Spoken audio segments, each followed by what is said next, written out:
The iconic Philippine horror anthology that scared the living daylights out of us as kids. From terrifying creatures to spine-chilling stories, this franchise had its way of creeping into our nightmares. There were scenes in this franchise that left me terrified, hiding under the blanket. Whether it was the monstrous aswang, the creepy tianak, or the eerie, ever so disgusting undine, these stories really knew how to play with your fears. So let's take a trip down my memory lane and revisit the moments that haunted me as a child. And the designs and moments in this franchise made me realize how scary the Filipino horror can be. They found a way to creep into my nightmares. So are you ready to get scared all over again? Let's get into it.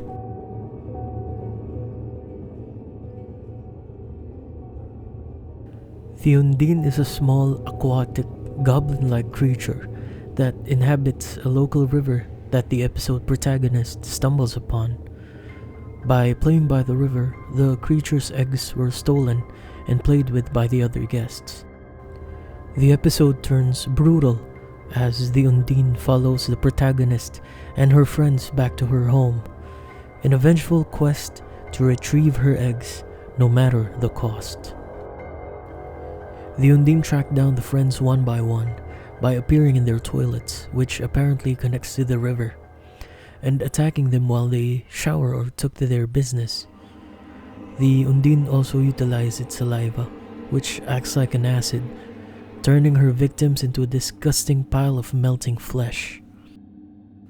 The Undine became one of the most iconic creatures in Philippine movie history.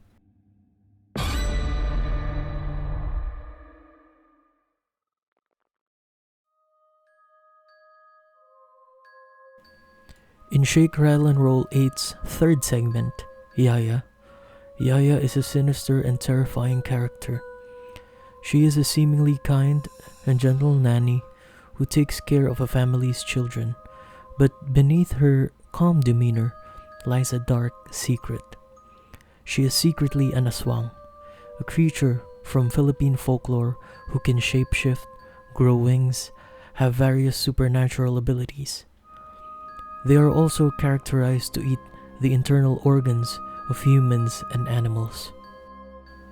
Played by the brilliant Isa Calzado, the story follows a vicious aswang in the facade of an innocent nanny, taking care of the child Benjo and his younger sister. A couple of nerve-wracking moments here and there, and sinister scenes that lead to the death of the family's pet dog.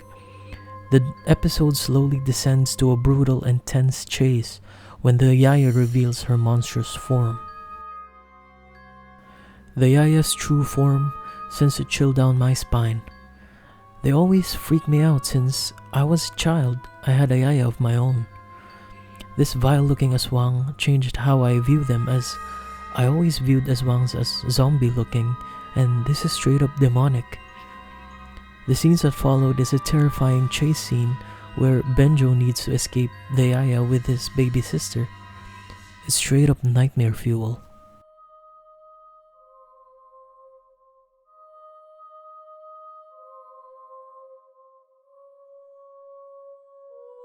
Mr. Boo is a Philippine version of Pennywise.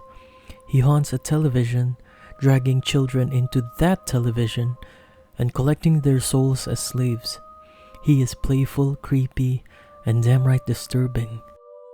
I like the use of visuals on the TV, making it look like lost media, which adds to the creepiness of the entire character.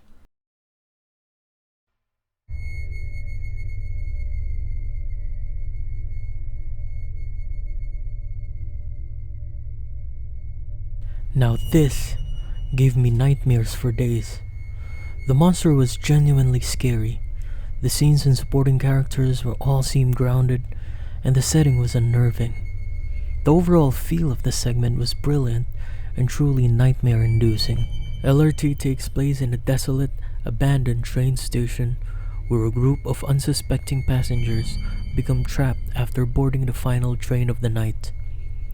The train comes to a stop within the station, and with all exits sealed and no way to contact the outside world, The passengers are left stranded.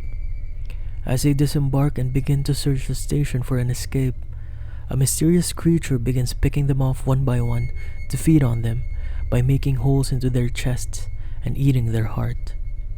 It's only when they encounter the creature face to face that they realize the true horror. A horrifying humanoid monster with hollow eye sockets, spiny protrusions along its head and neck, hunting its victims through an exceptional sense of smell and hearing. There are a lot of tense and visceral scenes here that kept me at the edge of my seat, with an ending that I don't want to spoil as it involves a very interesting conspiracy theory. It's top tier horror and it kept me awake as a child. Thank you for listening to me talk to you about the monsters from this franchise that kept me up at night as a child. I want to hear your thoughts and what scared you the most, even if it is outside the Shake, Rattle and Roll franchise. Feel free to comment down below. Until next time.